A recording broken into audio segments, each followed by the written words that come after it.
right. Well, hello, everybody, and thanks for joining us for another week of the Rec Poker Podcast. It's such a treat to be here with all my poker friends talking about this game that we all love. If you don't know me, my name's Bluff Sterini in the home game, and I'm at Rec Poker Jim on Twitter. I go by Jim Reid in the real world. And if you want to find out more about me or the rest of the wrecking crew that I work with here every week, you can go to rec.poker/crew. Or you can just listen up because you're going to meet a few of them right now. Well, my name is Chris Jones, and I have not lost sight of the difference between the real world and the virtual world. But you can find me at 5v5 on Twitter or 5x5 in the PokerStars home game. And I am John Somsky. I am known as Poker Geek MN everywhere. And we should really have a long discussion about whether we're all just living in a simulation anyway. Is anything the real world? Who knows? I'm Kim Kilroy. I am Fergie56 in the home game and Pet Bet 33 everywhere else. I'm Rob Washam, and I'm Radman50 just about everywhere. Well, thanks, gang. The Wrecking Crew are kind of our core team of members here at Rec Poker. They help produce all the amazing stuff we do here. They're chipping in their time every month and having a great time doing it. So we got to thank them. We got to thank folks like Kian Tavakoli, who's one of our amazing premium members, who's an active participant in a lot of our discussions over the years. He's been around since way back when. And Kian, kicking in your $15 a month to help us keep the lights on and pursue our goals here at Rec Poker is fantastic. So thanks for being a big part of what we're doing here. Because most of what we do is free. It's a largely volunteer organization. Our sponsors, like the Running Aces Hotel, Racetrack, and Casino, and Mark Brashan over at Website AMP, truly enable us to do what we do, what we love. And what we love is talking to fun people in the poker world and learning about poker with them. It is my pleasure to introduce this week the one and only Rob Gardner, who I was able to meet in person in Las Vegas not too long ago. Rob, this feels like it's a little overdue, but welcome to the Rec Poker Podcast. You know, Jim, I got to tell you, I spent an entire day at the main event playing poker with you, and I didn't realize you had such a radio voice. Man, I'm listening to you talking here, and I'm like, I feel like I'm listening to a radio show. It's great to be here. Well, let's start right there. So, Rob, you and I had a chance to play on the same table on day one of the main event this year, which was pretty cool. We got a visit from Norman Chad, who had something for each of us. How cool is that? We'll get in. Norman's actually coming on the show in a couple of weeks, so that's going to be fun. Very cool. We can get his perspective of what that whole thing was like, because you don't get to meet Rob and Jim for the first time either. Yeah, exactly. Right. So that was pretty cool. You got to hold on to the magic, the magic starburst, the lucky orange starburst. So let's start with that. Let's start with that. So, was this your first main event? Have you played in this before? What's your relationship with this fantastic event that I got to play for the first time this year? Yeah, so this was main event number 2 for me. I had my first run last year, and last year was a completely different experience than this year. Last year on day 1, no fishtail here, I had aces, kings, and queens 17 times on day 1. It was the deck. I've never had the deck smack me in the face like that entire life, and it was awful because I had a table full of people that were playing for the first, second, third time. Nobody wanted to see a flop. Nobody wanted to get to a turn. Mm-hmm. So I am just, winning 1 big blind, 2 big blinds, 3 big blinds all day long. I think I bagged like 88K. And you'd think with having, that card distribution, you just run up a huge stack. And then I got to day 2, and I think I had 2 people at my table that spoke English, and there were like 4 bets and 5 bets and 6 bets going on, and we lasted like 2 levels. So then, fast forward to this year, we've done a lot of, studying in the lab and digging in, and it was a different experience this year. Day 1 was pretty good, had a pretty soft table draw. Ended up bagging like... Well, you were day 2, Jim. Technically, you were day 2. So before you think I'm like ragging on you, we played day 2 because if you remember, we were both researching each other. Like that was like the thing. Yes. Like the day 2 table counts came out, and I'm like going through and trying to figure out who's ever at my tables, and then you come up to talk to KL, and I'm like, wait a minute, like. That was my crazy. Table. That was crazy. I couldn't believe that. So it was really, really cool. And, every day was completely different, different table draw, different dynamics. There's no other tournament in the world like it. The structure is insane. All of the pressures are different. And I was very fortunate to make day 4, survived as long as I could on day 4, and eventually, had to get a pocket pair in and just ran into a big pocket pair. And that was that. That's how a few of us have actually busted the main, getting a pocket pair and losing to a bigger pocket pair. How does that compare to other ways of busting in the main? I felt like that was actually a pretty good way to bust the main, because everyone busts the main eventually. Those of us that have played poker long enough, you generally get in a spot where you get a pocket pair in against a big pocket pair and you lose, and you're really frustrated. And you're like, why couldn't I just lose with aces? And then the next day you get in aces against queens and you lose, and you're like, why couldn't I just get queens in against aces and lose like I'm supposed to? So we're never happy as poker players. We're always, moaning about not having the other side of it. But I didn't feel like I punted. I didn't feel like I made any mistakes. I really stretched a short stack for a good 3 levels and an extra, I think, 8K in pay jumps on day 4. So Nobody's excited to bust the main. Nobody's like, yay, let me go stand in line for 4 hours to get my payout and think about how I got to wait a year to do this again. But if you got to go through it, I think that's probably the best way to go, is just, you did what you could and you just got it in a little short. That sounds like it, man. I completely agree. So I'll encourage our folks in the YouTube chat, if you've got any questions for Rob, type away. And of course, anyone here in the chat, in the panel, if you'd like to ask away, just unmute and I'll call on you. Rob, so we've talked a lot just about how things end, and sort of, that pinnacle point for a lot of our recreational players would be like getting to play in the World Series of Poker main event. Let's back it up a little bit. You've had an interesting path getting you to that point. And why don't you just, and actually I ask all our guests this, you've kind of had a few different roles in the poker world and outside of the poker world. When people talk to you about your role in poker, what's your answer to them? How do you define your own role in poker these days? It's like a spinning wheel. Like I just spin it every week and it lands on something, and that's the new thing for the week. I've been involved in a lot of different things. Let me just go back to the beginning, because my story is very unorthodox when it comes to coming up in poker. I started out playing in home games, which is not unorthodox. I was working in a Mexican restaurant. I was a manager. All the managers, some of the employees, would get together once a week and we'd play these parlor games. We wouldn't play like Texas Hold'em or it was like, Cincinnati and baseball and just all of these crazy games. And there was a particular game we played called 3-5-7. And this game was absurd. It was a match the pot game. And every time you matched the pot that you had to match got bigger and bigger. And it was one of those games where there was a lot of bluffing. And then after 50 different things that had to happen, you had to beat a dummy hand, and there's all these wilds. So there'd be $100 in the pot, and a guy would get in with 4 of a kind and lose to 5 of a kind or a royal flush, or it was nuts. I mean, paychecks were trading hands, and I just was in love with it for some crazy reason. And so I actually thought, I was like, oh man, I wonder if there's poker online. And so I literally went online looking for 3-5-7, thinking I'm just going to find a 3-5-7 online game somewhere and get to play some more. Turns out that's not the case. And so, I deposited my first $50 on Paradise Poker. I'm aging myself here. Where you could buy drinks and sit them on the little table next to you. And it had the really cool atmosphere. And I made many more deposits after that $50 and eventually decided that I wanted to try and get good at the game. And, I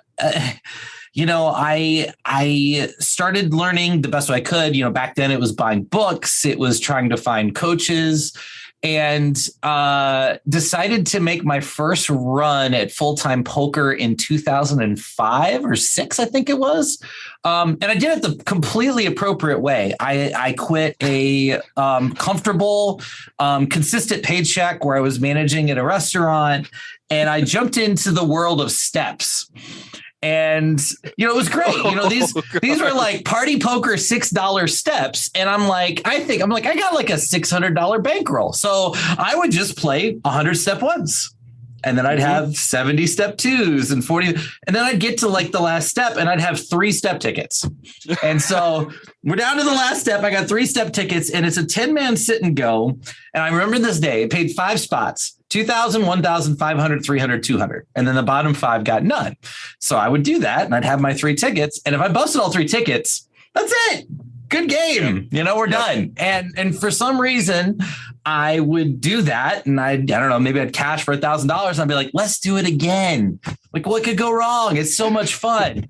It was incredibly stressful. Fortunately, it was back in the day where like somebody would raise and you'd 3-bet and they couldn't hit the full button fast enough. So it was I just abused the bubble really, really aggressively back. I don't even know if that was a thing back then or not a thing. But we survived. I didn't go broke, didn't end up homeless. And then I actually ended up getting into the game of Omaha High-Low and found a niche there. And grew to the point where I was one of the top players in the game. I was playing all the high stakes tournaments. I had a backing deal. And I mean, people didn't realize this, but you could get, stupid amounts of buy-ins. If you put high volume in, you could get between 5 and 10K in buy-ins just playing high-low. This is back when Stars and Tilt were at their prime, right? So there was, 10 to 12 tournaments a day on each site. Every site was running 55s and 109s. On the weekends, you had 530s, 215s, 109s on all the sites. And so I was just playing that as much as I could and moving up in the ranks and making really good money. And then I kind of realized that like there was no future. It was good money, but it's like the game is Texas Hold'em. That's where it's at. That's where the real money was. And I hired Ari Engel, who many of you know, to be my coach, worked with him for a while. He really started to impact my game. Got a few big scores. I actually finished 4th in the $11 200K Storm on Stars, like 23,000 players. For 10.8K, and then Black Friday happened. Oh yeah. And so that kind of like, I kind of tried to stay alive. We're doing the merge cash outs that are like 8 weeks apart. And then, getting Western Union from some name I can't pronounce in some third world country, heading into the Schnucks grocery store and the lady's looking at me like I'm crazy. And I'm like, I'm a programmer. I do international work, We tried to make that work, but it just didn't work. So I ended up getting out of the game for a couple years and came back, I want to say 6 or 7 years ago. Got into streaming, aggressively got into poker, and then just never looked back. We've been kind of bouncing back and forth between just playing poker full time, being a content creator, helping people from a technical standpoint, a little bit of everything. So it's been a wild ride, and I've definitely done some things that not many people get to experience in the poker world. But I've always said that poker makes you better at life, and life makes you better at poker. And I've experienced that to the umpteenth level. I would not be where I am today if poker had impacted my life. And, it's disappointing that people don't see the positive sides of poker, because I think it gets such a bad stigma, in the general public. And it's helped me. It's helped me be more disciplined, more focused, more organized, more mature, more responsible. I'm a better person because of the game. Yeah, I think that's absolutely true. I think they are good influences on each other when you're serious about both of them. You know what I mean? They are well said. That's well said. So when you're playing now, it's kind of for fun. It's kind of for business. You're counting on the revenue that you make from it, but you're also creating content. And I like this idea of sort of like helping people with technical aspects of the game. It's such a great industry, a community to be a part of. A lot of people want to help each other, and we're all good at all these different kinds of things. Everyone has a different way to help. What are some examples of that kind of technical help that you might provide? Well, I spent some time in my early 20s in ministry, actually. And it's where I got the name Dubbed Poker Pastor, has been kind of my nickname throughout. And so in my younger years, I had the fortunate opportunity to get a lot of experience with teaching and writing curriculum and coming up with object lessons and analogies and so on and so forth. And so from a base level, I really enjoy breaking the game down to simplistic concepts because the game can overwhelm you. It is infinitely complex. It has infinite parts. There's so many factors, and people have a tendency to get lost in all of that. And so I really enjoy coming in and kind of like pushing out all of the distractions and the overwhelming aspects of the game and just kind of breaking it down to simple principles and kind of helping to kind of lead people along a few steps.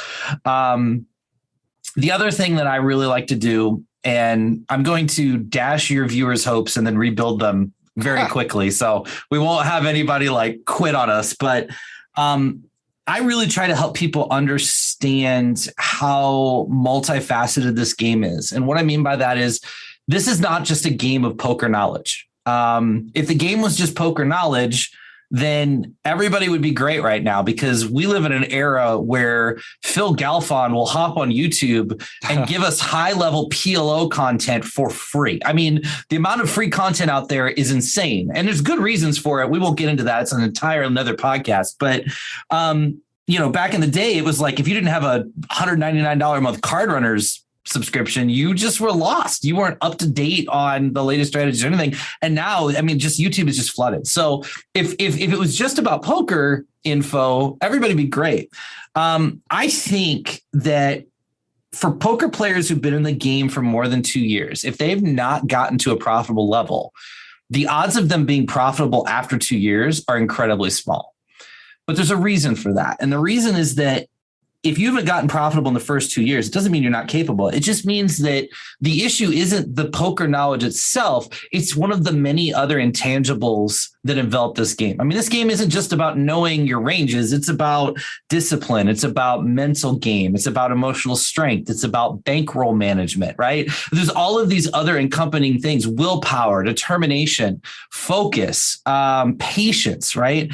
And so a lot of times what happens is people get the knowledge and they absorb it, but they don't work on any of these other things. And it's the other things that are holding them back. And so then they don't get the results they want. So they try to absorb even more knowledge and they don't get the opportunity to fix, one of these other intangibles, one of these other pillars that you need to be successful. And so I really like kind of getting in from that aspect too. It's like, hey, how's your mental game? How's your bankroll management? How's your game selection? Game selection is one of the ones that I talk about more frequently with people than anybody, because everybody wants to play the fun tournaments.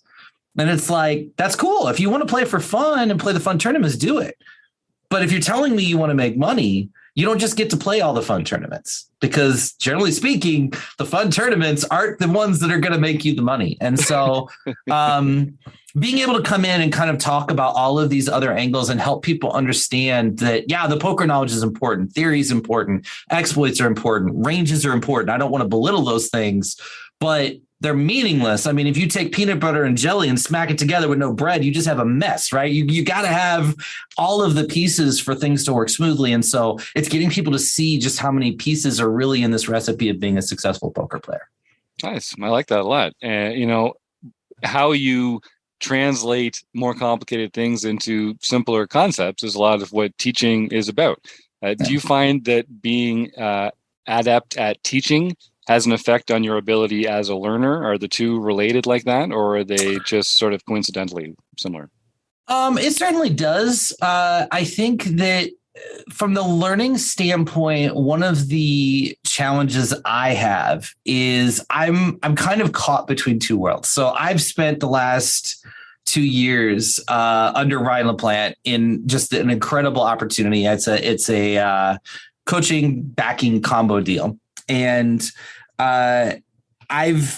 he's one of the best exploit players in the game. I mean, he's just really, really good at teaching exploits. And if you're game selecting pretty well, exploits are actually extremely important because, if you're in a game with a table full of people that you have to play perfect theory against, you're sitting at the wrong table. So that has changed my game, revolutionized it in some incredible ways. But now I'm kind of in this weird spot where, like, there are times I do have to do theory, like you do get to a day 2 table, the main event, or a day 4 table, the main event. And you have these guys that are just check raising and barreling and barreling and barreling. And you have to learn those things. And so I'm kind of in this weird dynamic where I start to learn more theory and take it in and I can really absorb it. and my exploit game just goes to dust, right? And then I got to go back and fix that. And then I get that fixed and I'm really fine tuned. Then I start to dig into the theory again. It's so, I'm definitely quick at picking things up. I went to what I called Borders University for college. I dropped out of college because I got tired of professors reading me the textbooks that they bought, wrote and made us buy. And so I'm like, I'll just go to the bookstore and buy it for $40 and save a ton of money and teach myself. And so I've always been a self-learner, but sometimes it can lead you to get too quickly away from home base. Again, that patience aspect, we jump into a new concept too quickly and we forget our foundation and lose what we have. So it's a positive and a negative. Talk to me a little bit about Chase the Dream and what that's all about. Yeah, that was an experiment. So I've been in content basically since I came back from the game 6.5 years ago, and I had no plans of getting into content. When I came back to the game, I started looking for a coach right away. That was really important, and I got connected with Bet on Drew, and we were talking about poker in the game, and he's like, "Dude, you should get into streaming," and I'm like, I have no desire to get into streaming. This is your thing. I don't want to take money away from you. I mean, I barely knew anything about Twitch at this point anyway. And he really, really pushed me to pursue it. And so I got into streaming, managed to, like, in my third month of streaming, I made it to the final 20 of ACR's first $1 million guarantee. And so, deep run like that on a Sunday, crowds growing. And then like Poker Stars had like an EPT event that ended and they threw me the raid. And all of a sudden I had like 2,000 people in my stream and I have no idea what I'm doing. I am nervous. My VPIP is like 8%. I'm just like clinging to dear life. I played it so poorly. I ended up going out like 13th to 14th, but that kind of blew up my content career. And so I've always had this dilemma because I love content itself. I love being an influencer. I love impacting people's lives. I love all of that. But the making of content is a nightmare. And you know this, right? I mean, you guys know this, being involved in this industry and doing it. Like, it's fun to be on here and do this part, but people don't understand how much work goes into this that is miserable, right? and so it's been this love-hate relationship with content, because content is one of the ways that we can supplement variance in poker and allow us to, have smoother runs, because we play a game where you don't just collect a paycheck every month. It's very ebby and flowy. And the content aspect's fun, but the work of it is rough. And so I'm always kind of bouncing into things and out of things, kind of a trial error, learn by, making mistakes and whatnot. And so, yeah, the summer project Chase the Dream was kind of like, let's go out to Vegas and let's just track this story and kind of do some video content around it. And I have no idea if it's going to be a success or a failure, if it's going to be good or bad. I don't know how much work it's going to be. Let's just try it. And so, I mean, it was kind of what I feared it might end up being, which was 3 times as much work as I'd hoped. And it gets to a point where it gets in the way of poker. And that's where I struggle, because once content gets to a point where I can't make poker the top priority, I hate it. So we got through it. We put like 6 or 7 episodes together. It was kind of cool to show people, the ups and downs of a summer series. I think a lot of people that play online, they'll play a Sunday session, they'll play 20 tournaments. They don't understand that that's 3 weeks of live poker, right? So a bad Sunday online is a bad month live. And a lot of people can have many bad Sundays in a row. So you see how you can go play live for 6 months and not get results. But on the flip side, obviously, you're playing a game where you have truly max information. You're getting reads, you're getting info from people constantly. You get to play your absolute best because you have max focus, and you're playing tournaments at buy-in levels that, a $400 live tournament is like a $10 tournament online. So it really does give you the opportunity to have an incredible score, an incredible story. So we tried to capture that. And, there were some highs, there were some lows, but mostly it was a valuable learning lesson about which parts of content I like and which parts I don't. Amen. Chris, do you have something there? Yeah, Rob, I got a couple of audience questions here. Joe Koulis asks, I think referring back to you referring to, if you're not profitable in 2 years, you might never be. His question is, did you mean that sort of profitable as a pro? Or do you mean that, if you're like a recreational player, maybe playing not as often, just profitable at the game you're playing? Like, is there any hope for somebody who hasn't maybe tried it for 2 years? Are we talking about pros here? Or are we talking about everybody? Sure. I mean, I think that they're kind of one and the same, but I don't want people's takeaway from that to be, oh man, I've played poker casually for 2 years and I haven't made money yet, so I'm screwed. That's not the takeaway. The takeaway is just, let's say you're listening right now, you're 2 years into your career and you're still kind of depositing money in more than you're pulling out. The thing you need to do at that point is you need to sit down and go, okay, what I've been doing isn't working, right? And we always talk about how, doing the same thing over and over again, right? And never, ever changing, right? That's insanity. It doesn't allow you to progress anyway. So it's super important at that point to start looking at other things. Because again, the info's out there, right? Ranges are out there.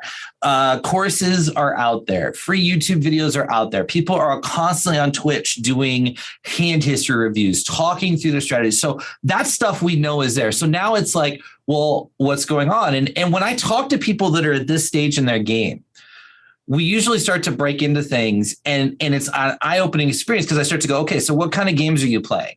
And they'll start to show me and they're playing all the biggest guarantees, right?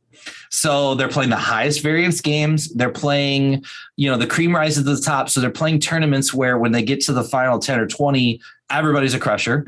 They haven't tracked their results very well. They don't know, if I'll say like, well, what's your best ROI tournament? And you get this deer in the headlights look. What do you mean best ROI? So they don't have the analytics. They haven't looked at the data. And then a lot of times we'll kind of start asking honest questions about like their study habits. And they're like, oh yeah, I study like 8 hours a week. Well, and then it'll turn out that studying is like firing up a training video while Netflix is on the TV, while they're popping on their phone, and they're eating a cheeseburger. And it's like, well, I don't understand why it's already. So a lot of people just don't understand maybe like the level of focus it takes, the hard work it takes. And the hard part too is, and one of the things I tell people is like, it's okay to be a losing player in poker. It's perfectly fine. There's this stigma, like if you're not a winning poker player, well, then you're not as good as the winning player. Like you're lower in the system or you don't have any value. And it couldn't be the furthest thing from the truth, right? Like we don't go to the movie theater and like stand outside and heckle people because they walk in with $30 and they walk out with an empty tub of popcorn and say, oh, you fish. Like, what are you doing? You went to go see that movie and you didn't come out with $60? Like we don't do it. In any other industry, that's not a thing, right? But in poker, we create the stigma. So I'll have this conversation with them and say, listen, this is like anything else in life. The second you make this a career, the fun factor is going to go down. So you have to decide, do you want to play this game for fun and see it as a operating expense, an item expense on your budget, which is 100% okay? Do you want to play this as a profit engine and make money, which is also 100% okay? And they're both fine. And you can pick whichever one you want. But it's super important that whichever one you pick, you're honest about it with yourself and you really go after it. So if you're in there, if you're listening to this and you're like, listen, I want this to be a profit engine. Okay, so now we have to start looking at what games are you playing? How are your study habits? How is your bankroll management? Are you handling your emotions well? Or does the third bad beat of the day set you off on tilt? And going through all of the other intangibles and really, truly being willing to be honest with yourself and say, hey, I suck at this. It's okay to suck at things. In fact, it's a good thing to suck at things because if you're doing everything right and you're not getting anywhere, GG's, like, I don't really have any advice for you. We want to find things you're not good at or not doing well in so that there's, opportunity to improve. So no, I think I don't want anybody to take away that there isn't hope, but the reason that the odds are so low is because most people get to that point and they instantly assume it's a knowledge problem and they just keep funneling knowledge in and they never get to the other aspects of the game. So if you're hearing this, there's hope for you because you can dig into some of these other aspects of the game, learn more about about game selection, learn more about bankroll management, learn about mindset. Mindset is so important, and dig into those things. And I guarantee you, if you're a losing player and you dig into those things, you're going to find multiple areas of improvement, and you're going to start to see, hey, this is why I haven't been a winning player in 2 years. And then kind of a totally different question, but about poker streaming. Ben Enslow writes in and asks, what suggestions would you give to a new poker streamer or a wannabe poker streamer even? Oh, man. So not to like repeat myself, but streaming is actually a lot like poker in that once you start taking streaming seriously, the fun factor goes down. So again, it's almost identical. You have to decide whether you're streaming for fun or you're streaming for profit. Streaming for fun is fine.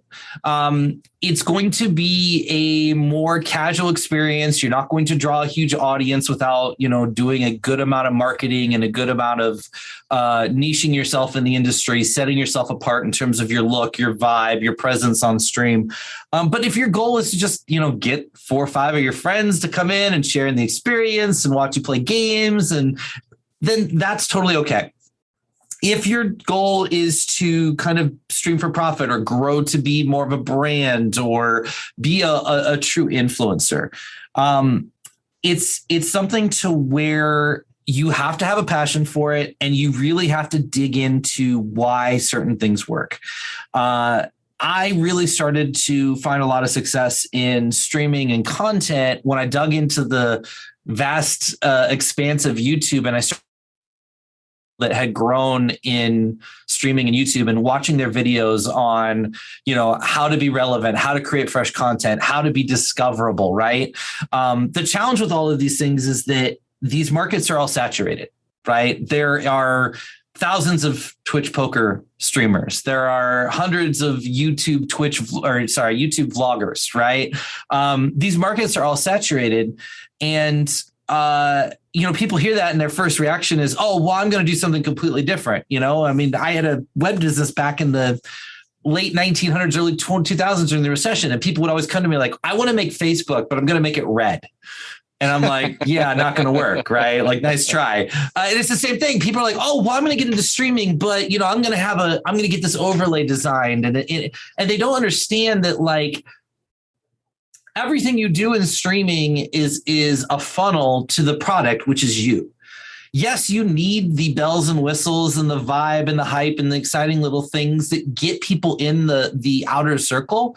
But if you as a product aren't good, then all you're doing is you're funneling people in the front door and out the back door. And a lot of times people get into streaming and they lack some of the self-confidence. And so they try to rely on all of these other things, the bells and whistles. And I'm sure you guys have seen the streams where you walk in and you're like, your head starts hurting because there's 2,000 things going on in the stream, and every color of the rainbow is in the overlay, and there's 64 animations playing, and your ears are blowing up, and you're like, what? It's like, be yourself, be authentic, right? And let people be attracted to who you are, let you be the product, and just let the bells and whistles kind of come there. So my ultimate advice would be like, research it, figure out which camp you want to be in. If you want to do it for fun, do whatever you want. Like, there's just go have fun, do what you want. If you want to get into seriously, learn from, Senpai Gaming is one of the great YouTube channels that's got a ton of stuff about streaming, getting into streaming, standing out, how to build discoverable content on YouTube so that you can bring people to Twitch. And most of all, have confidence in who you are. Everybody's not going to like you no matter what you do. So you might as well just be you. Great advice there. It's true. If you want to be happy, you can't invest too much of yourself in what other people think of you. That's not going to lead you anywhere good. So Rob, when you are playing poker now, is it mostly live? It sounds like. Do you play online as well? Is there a difference between the two, and why do you choose one over the other? Yeah, so we're switching gears. Over the last 20 months now with this deal, I have played probably like 50 to 60% live, which is a massive amount for me because I live in central Illinois. There aren't a lot of live poker options near me. There were prior to Black Friday COVID. It's all the same thing. Prior to COVID, there were, St. Louis was a hot spot. Elizabeth, Indiana was a hot spot. Chicago was a hot spot, but a lot of that stuff hasn't quite come back yet. So I spent a good chunk of the last 20 months going back and forth to Vegas and spending 4 to 6 months a year in Vegas. And heading into this year, I kind of got to the point where I was just like, I need a break. I need my bed. I need my puppies. I need my wife, my kids. And my kids are older. It's not like I have a 4-year-old and a 2-year-old or anything. I mean, my kids are mostly out of high school at this point, but I just kind of got to a point where it was like, I've done it. It was important at the time because with all of the new study I was doing with Ryan and all the new concepts I was learning, we wanted to see if it could work. We wanted to see if we were making progress. And we did. We saw results. We got big scores. We had opportunities to make deep runs and big events live. And so now we know what live is and what we can do in it. So now this next year, I'm kind of going into more of an online focus and really trying to spend some more time in the lab and work on my game more. Still mixing in some live here and there because I want to stay fresh, but just kind of shifting gears and allowing myself to have a little bit more time to kind of work on me. Well, poker is a game of kind of making smaller mistakes or fewer mistakes than your opponents and making your opponents' mistakes really stand out and making them pay for it. As you've gotten better, you're making fewer mistakes and smaller mistakes. What are some mistakes that less experienced players tend to make that you find it's easy to kind of make them pay for? Like what are an example that you could bring up here? Well, the funniest thing about exploit poker is that our opponents do things that are pretty bad that we do to them that are actually good.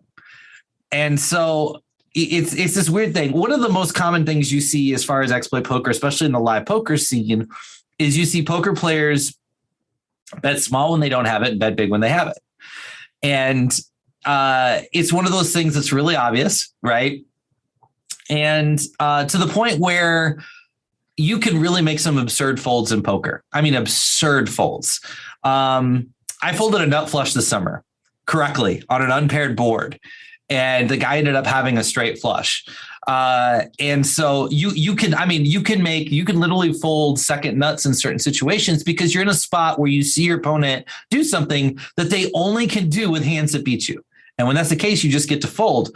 But the crazy thing is, even though they're doing that and it's so obvious and you get to exploit it in some really obvious ways, raising them when they bet small, folding when they bet big, and you don't have a strong draw or a monster hand, we get to do the same thing to them because they're not paying attention to our sizing, right? A lot of players use what's called inelastic. They have an inelastic sizing. They are looking at their hand and they're saying, I have a hand, I don't have a hand. And whether you bet quarter pot, third pot, half pot, 2/3 pot, we spend all this time in, looking at theory and looking at sims. And it's like, these people don't even know how much is in the pot. I mean, live poker, especially where it's not on the screen for them. I mean, sometimes there could be, 2,700 chips in the pot in a pile. You can just flick a 5K chip out, right? And it looks like one chip. And they're like, oh man, it's one chip. And they'll flick it in. They don't even think about it. So it's weird that we get to learn from their sizings. And then you'd think by us doing the same thing, people would pick up on us, but they just don't. It's a great example. I think we talk about sizing as one of the great frontiers of poker, one of those big gaps between people that have really just never thought about it and aren't paying attention, whether it's limping pre-flop or just really stupidly small bets in proportion to the pot, or really big ones, or ones where people show down and it's like, why'd they choose that sizing with that hand there? I think that's great, Rob. That's a real insight. You have not lived until you've c-bet like 200 chips into an 1,800 chip pot and won the pot. Yeah. That is just like, it's the greatest feeling in the world. You have to hide your smirk because you're like, this is like robbery. This should not be a thing. But you wouldn't believe how often that kind of sizing works, especially in a live poker environment. Well, speaking of sizing, Kim Kilroy is one of our Wrecking Crew members tonight. We have this running joke that she doesn't favor half pot bets, and so whenever something sizing comes up, I always want to see if Kim has anything to add at this particular point. Nothing about sizing, but I love what you just said about folding, because I remember something I read about Doyle Brunson said he didn't really get good at poker until he learned how to fold. And I think that's one of the hardest things any of us do. But I want to go back even further to, you said you're going to start your next chapter is going into the lab. And I want to know what going into the lab entails for you. So for me, for where I'm at this year, it's going to be a lot of digging into my own personal hand histories and really kind of breaking down some of the deeper parts of my game. I have kind of a laundry list of things that I really want to work on. Check raises is one. It's an area that I don't need to have a high check raise percentage to be successful or to have a profitable win rate, but that doesn't mean I don't need one, right? And so it's one of those areas I just haven't put a lot of time in. Defending 3-bets is another one, because from an exploits perspective, I don't generally defend a lot of 3-bets, because usually I'm up against opponents when they 3-bet, it's like aces, kings, queens, ace, king. And so, you don't if you're in a situation where you're 40 big blinds deep and you get 3-bet by a range like that, you're jamming with your aces or you're folding. So I don't actually have a lot of experience defending 3-bets because of that. So, digging into that area a little bit. So for me, it's like looking at those spots. I will get into the theory side of it a little bit to kind of have a baseline, but in order to keep myself grounded, as soon as I do, I have to kind of immediately think about, okay, this is what theory does. Now, how do I use this to take advantage of people who are, doing too much, doing too little, and kind of adjusting to where they're at. And then the other aspect of it that I just really decided I'm going to prioritize this year is I want some diversity. And so I've actually been reaching out to some of my friends and setting up, one-on-ones with different people just to get fresh perspectives, because we can get so stale when we get completely enveloped in our own thought process and our own intermediate circle. And we don't allow people to have a different opinion than us, have a different thought. There's so many different ways to play this game, contrary to what people want you to think. There's so many different ways to approach situations. And if we get into this mindset where we just walk in and we're like, oh, that's a fold. And it may be a fold 95% of the time. It may be a fold 98%. It may be a situational fold, but maybe somebody has a really cool creative reason why it's not. And so, I've had the advantage of, I think over my career, I've had 10 coaches. And it sounds like, wow, you got a turnover problem. No, I just love perspective. And so now on a peer-to-peer level, I'm really prioritizing bringing people in that are kind of on a similar level to me and absorbing some of their creative process so that I can kind of add it to my own. That's great for that. Thanks for that. When you're actually in the lab doing your studying, what tools are you using? Are you using Bio yourself, or are you using? No. So I use a site called Range Trainer Pro. It's actually been developed by High Hands, and it's a site that started with pre-flop ranges, which was good because I had some really bad habits. Raising ace 3 offsuit under the gun. We got that fixed. It evolved into one of several sites that are out there that kind of have post-flop solves. And so what I will do is in a situation where take the check raising example, right? I'll pull up a filter in my PT4 and I'll pull up all my check raise opportunities. And then I'll pull up a hand and I'll go into, Range Trainer Pro, into their post flop tool, and I'll put in, the positions and the stacks or whatever. And I'll kind of take a look at what, theory is deciding is our check raises and not. And then there's a really important step for me after that, which is okay, we have to kind of reverse, I call it reverse compile because I used to be in programming. We have to kind of reverse the process, I guess is the best way to say it, and go, why is this the way it is? So you might go in and see that, it wants to check raise 18% of hands in this situation. And it's got all of these value check raises, your sets and your bottom 2 pairs and your vulnerable strong hands. And then it's got these polarized other options, like these flush draws. But the reason it's that way is because our opponent is supposed to c-bet, 68% of hands, 72% of hands here. And so then I go one step back and I go, okay, so what is my opponent supposed to be c-betting? And I'll look at that and then I'll go, okay, this is cool. What happens in real life? Right? And how does this actually play out in real life? Because it's dramatically different, right? Maybe a better example would be defending against check raises, because, in a situation where, like, let's just say you look at a tool like that, whether it's Range Trainer Pro or one of the other ones, or you run the Sim and Pio, you're going to see, like, I was supposed to defend these check raises with ace high, right? But then you go look and see what your opponent's supposed to check raise. They're supposed to check raise like underbelly gut shots with backdoor flush draws. Ain't nobody doing that, right? If you go to their Hendon mob and there's not 2 commas in the Hendon mob, they're not check raising 4-6 suited on the ace 7-8 board. It's just not happening.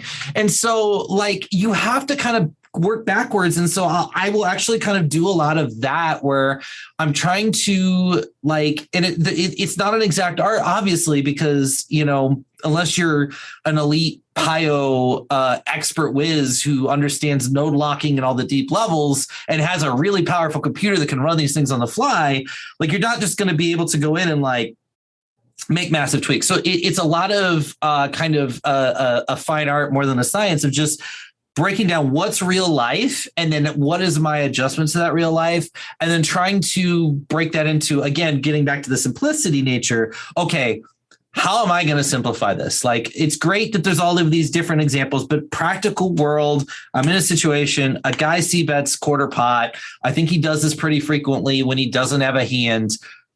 How am I deciding? I'm just going to check raise all of my open-ended straight draws and all of my backdoor flush draws with overs. Like, I'll figure out something simple that I can compartmentalize and remember. And then the last step of it is go try it, right? And sometimes we go out and we try it and we go, oh my gosh, that was awful, right? Like, it did not work. And then we have to go back to the lab. Sometimes we try it and we find out that it works really well. Sometimes we try it and we find out that people don't respond the way we think they're going to. Right?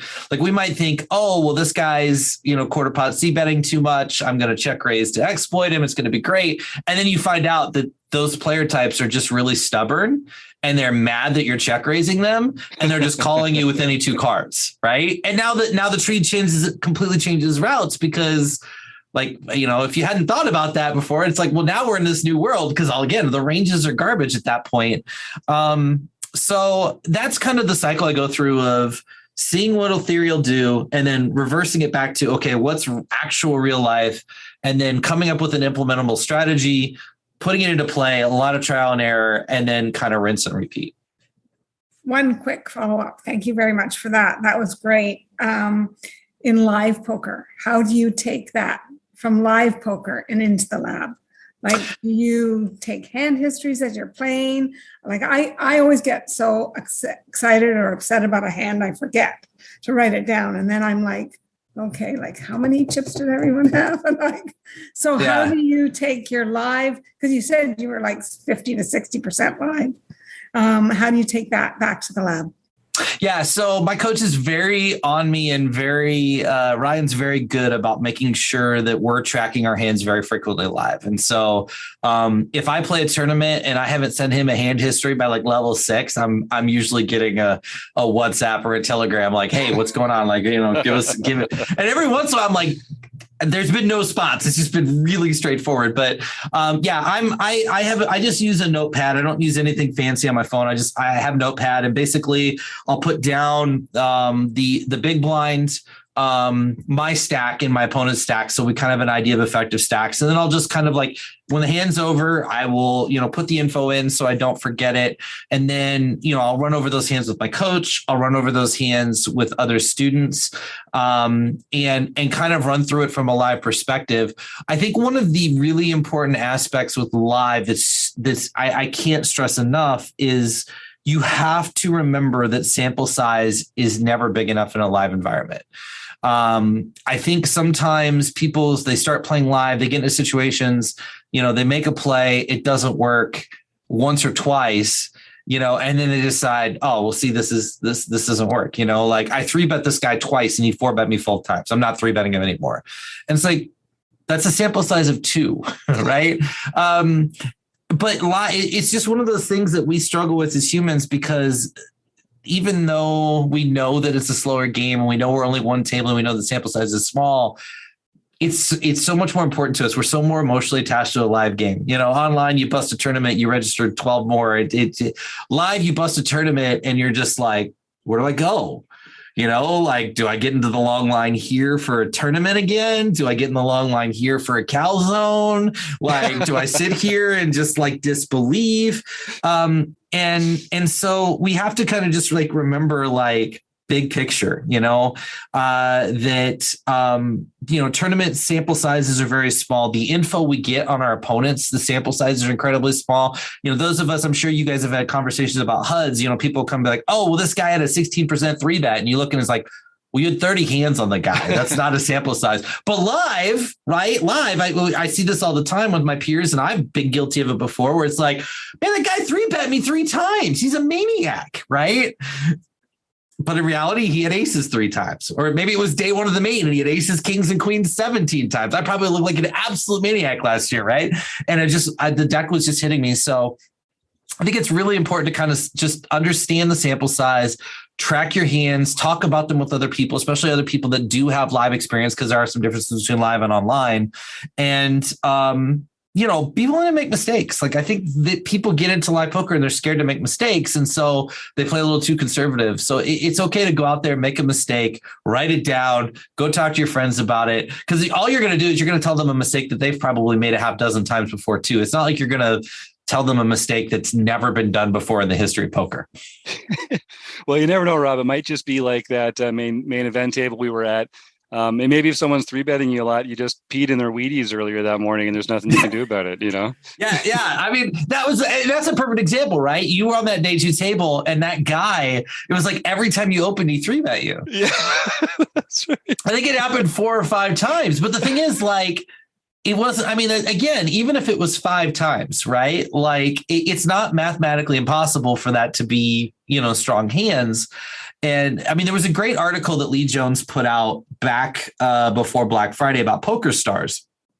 And he was talking about the ultimate suck out, the runner, 2-outer, 1-outer, and how incredibly rare it is. And he's like, it happens 4 times a day on Poker Stars. Right. 4 times a day. Because there's so much volume happening that it's inevitable. Right. And so, like, if there's one thing I've learned and not learned at the same time about this game, it's like variance is infinite. And no matter how much you try to understand it or wrap your head around it, or you think you've reached the ceiling of how good or bad variance can be, oh no, it can get much better or much worse. And so you have to take everything with a grain of salt and say, okay, this is info, and info is better than no info. So knowing that the guy 3-bet you 4 times is better than him just sitting down at the table.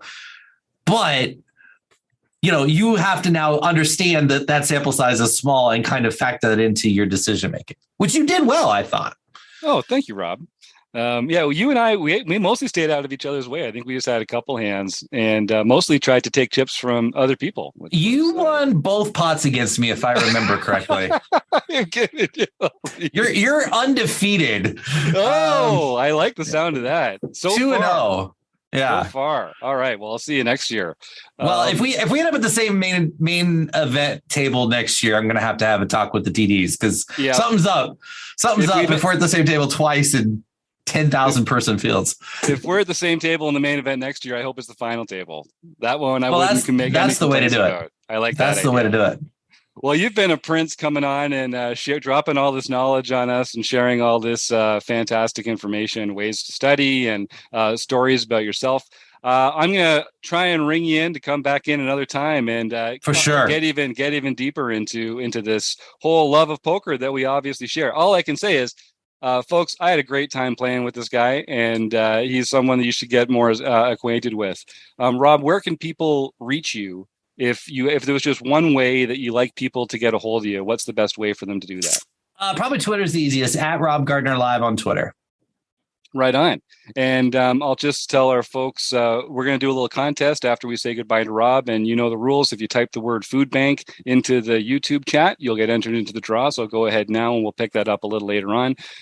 Rob, thank you so much for joining us tonight. And I really want, next time we talk, we're such big Ryan LaPlante fans here, and he and LPP have been great to what we're doing. So I'd love to talk a little more about what that experience is like. Absolutely. By him and that hand by hand. All right. Have a great night. Thank you, my man. Thanks, everybody. It was a blast.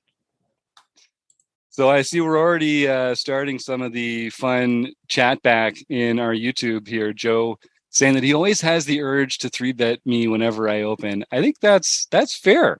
That's fair because you're a salty dude, Joe. I know what's going on there. That was a fun one. I really, really enjoyed meeting Rob. And we didn't get into some of the other stuff I was hoping to talk about as well, about his hanging out with KL Cleaton and some fun we had down there. But we'll just have to have him back on another time soon and keep getting into that story. Chris, what's going on with you?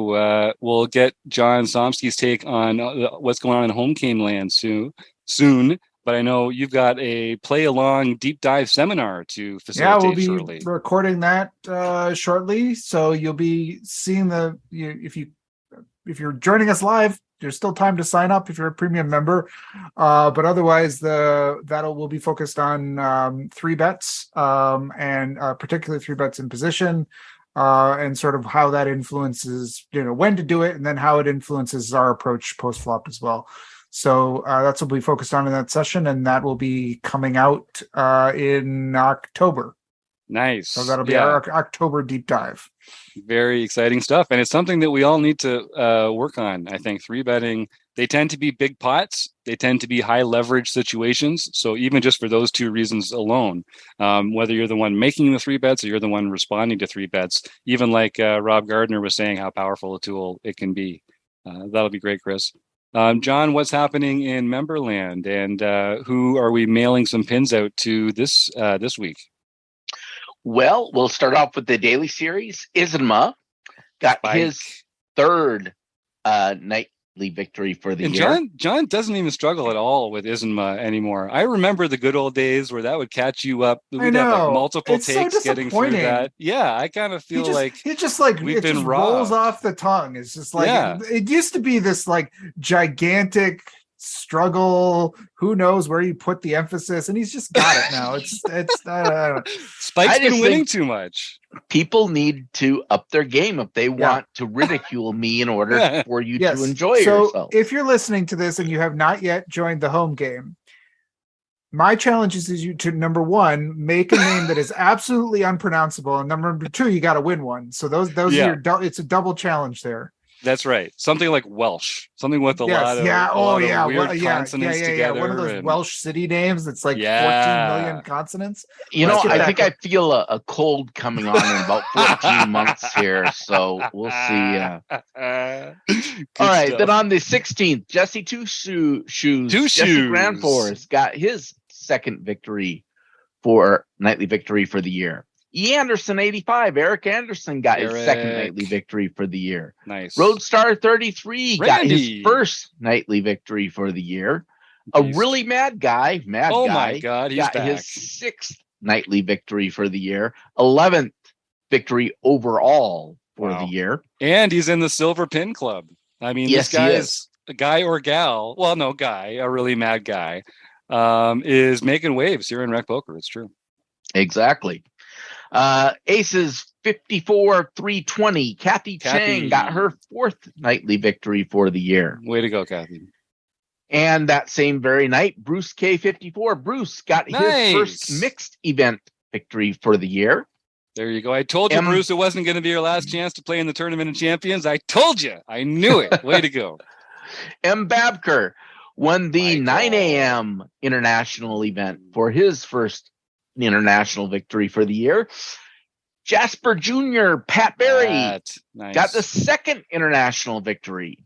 And JB Twin Cities won the LP event.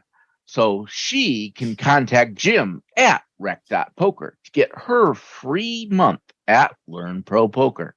That's right. And look at what it did to Rob Gardner, working with Ryan LaPlante and studying with all the amazing materials over there every week. You could be doing the very same, JB. I know you've got a little time. Sounds like fun. Email me, jim@rec.poker, and go enjoy that. Well, we should probably wrap this up because we've got Chris. Oh, we got to do the draw, of course. So we're giving away a free month of Rec Poker Premium membership, and we're gonna find a way to also offer this to people who are already Rec Poker Premium members. So if you're not a premium member, then you win a free month at Rec Poker come and get used to what we're doing, try a few things out. I think you'll find something to enjoy. If you're already a member, we're going to take that same $15 and we're going to let you apply it towards an hour of coaching time with anyone on the Wrecking Crew who's offering coaching through the shop. So it's a great way to make that already very affordable coaching hour even cheaper.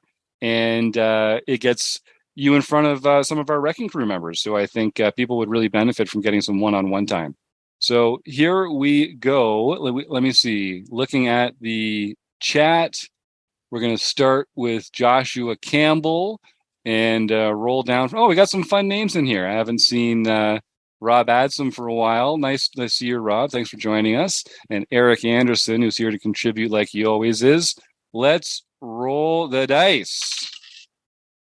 Okay. 1, 2, 3, 4, 5. Eric Anderson, you are the winner tonight. So Eric, you know the drill. Send me an email, jim@rec.poker, and we will get you all sorted out.